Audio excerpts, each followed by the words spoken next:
Hello சொந்தங்களே, அஸ்ஸலாமு அலைக்கும். எல்லாம் எப்படி இருக்கீங்க? நம்ம ஃபேன்சி கிச்சனில் மாம்பழ அல்வா செய்வோம். மாம்பழ சீசன் ஆரம்பிச்சிருச்சு. அதுக்கு பங்கனப்பள்ளி மாம்பழம் 3 மாம்பழம் நம்ம எடுத்துருக்குறோம். நல்லா கட் பண்ணி எடுத்துக்கிட்டு இந்த மாதிரி அதில் உள்ள பல்பெல்லாம் இந்த மாதிரி எடுத்துக்குவோம். இந்த மாதிரி ஸ்பூனை வச்சு எடுத்தாலே சூப்பராக அப்படி வந்துடும், ஐஸ்கிரீம் மாதிரி. இந்த தோல்லேருந்து பல்பெல்லாம் எடுத்து மிக்ஸி ஜாரில் போட்டு நல்லா கூல் பண்ணி அரைச்சிக்குவோம். இந்த அரைச்ச கூலை வேற ஒரு பாத்திரத்தில் மாற்றிக்கலாம். 2 ஸ்பூன் கார்ன்ஃப்ளவர் எடுத்துருக்கோம். ஒரு 1/4 டம்ளர் தண்ணி ஊற்றி நல்லா கரைச்சிக்கலாம், கட்டி இல்லாமல். கரைச்சதை இந்த மாம்பழக்கூழில் ஊற்றி எல்லாம் ஒன்றா போட்டு நல்லா மிக்ஸ் பண்ணிக்குவோம். அடுப்பு பற்ற வச்சுக்குவோம். பிஸ்மில்லாஹிர்ரஹ்மானிர்ரஹீம்.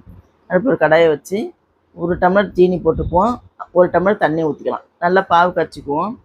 பாவு காய்ச்சதுக்கப்புறம் நம்ம கலக்கி வச்சுருக்க கூழை எடுத்து அதில் ஊற்றிடலாம். நல்லா மிக்ஸ் பண்ணி விடுவோம். நல்லா வெந்து இந்த மாதிரி நல்லா கெட்டி ஆகும்.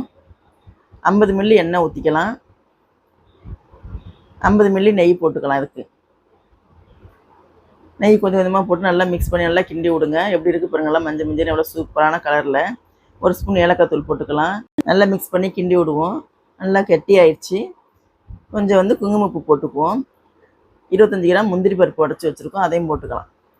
நல்லா ஒன்றா போட்டு நல்லா மிக்ஸ் பண்ணி கிண்டி விட்டு நீங்கள் எடுத்து பரிமாறினாக்கா சூப்பரான மாம்பழ அல்வா நல்லா ரெடி ஆயிடுச்சு.